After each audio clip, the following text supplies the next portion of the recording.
fight? Like the second round. That early? Yeah, the second round, I felt like I had him kind of confused. He didn't really know what shots to throw. You know, he was relying on that right hand like the whole fight. He threw a few other shots, but mainly he was trying to catch him with that right hand. So I was just standing out the way of it. You think you got a little hesitant once you started to catch him with some counters? Yeah.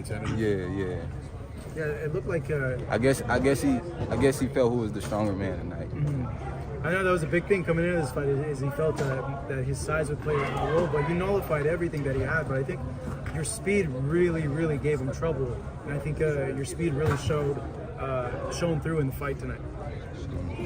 I mean, I feel like I showed a little bit of speed, power, slickness. You know, I feel like I showed a little bit. How much of a factor do you feel your footwork was in the fight? Because obviously that confused him. Yeah, the footwork, right? that was a part of the game plan too, just kind of moving my feet, not standing in one spot. Sometimes I felt like I got kind of stuck in one spot, so I pick him up and try to move just to throw him off. But I feel like my feet was the main part for the night. You know, when we spoke before the fight, you said the one thing that you were really adamant about doing in this fight is not getting hit with the kind of shots in this fight that you got hit against Marinez. Yeah.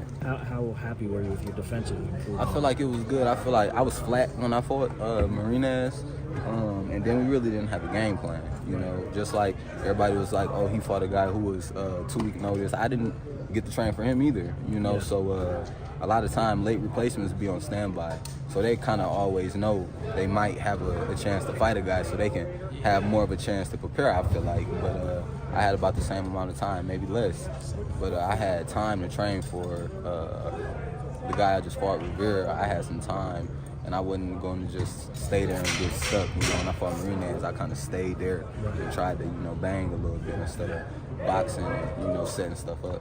What are the things in there that you've done that you recognize that frustrated him the most? Just the movement, just the movement, the jab. Like sometimes I just get it out there and then pop it, and just keeping it out there, just boom, boom. Just kind of being a little irritated with the jab, even though sometimes I might not shot it at him, just having it right there as a distraction. I might have it out there and hit him with a left, so he didn't know what was coming, where a shot was coming from. So. Are you explain how, you didn't need to use excessive movement? Like it was just stepping over. What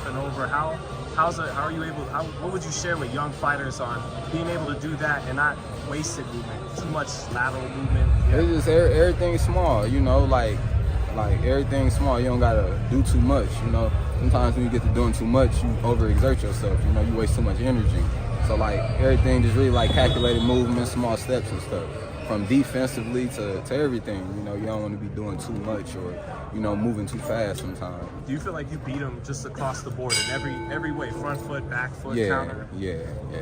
Are you a little bit disappointed you didn't get the stoppage, or the fact that it was such a dominating fight is satisfying enough? I mean, it's cool. Like I said, if a stoppage came, I'm always ready to go to distance.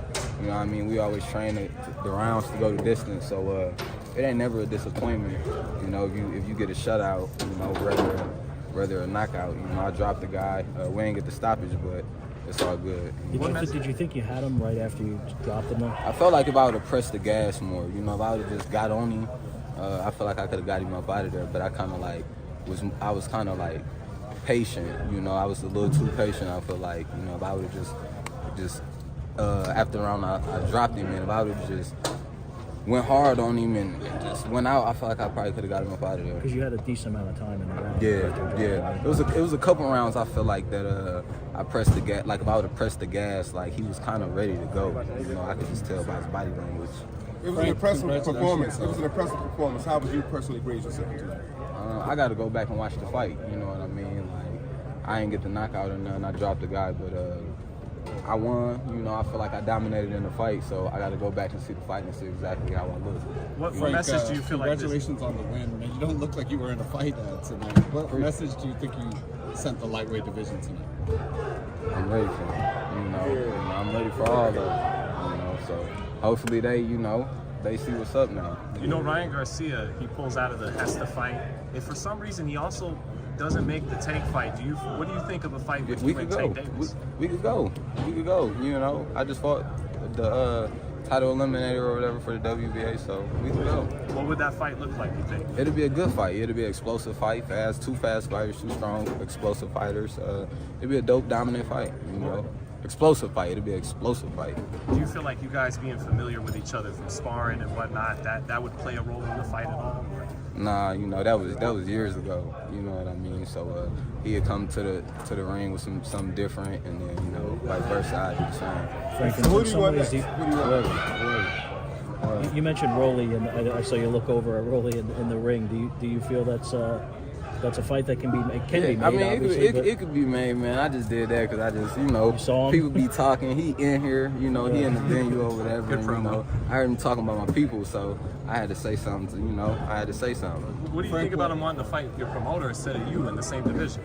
That's why I said something. You know what I mean? That's why I said something. But you know, and I knew he was here, so. You know, that was what that was about. But. What would you rank Rivera? Because, you know, you made it look so easy, but just from the outside. But out of all the opponents you faced, was he the toughest? Marinez was the toughest.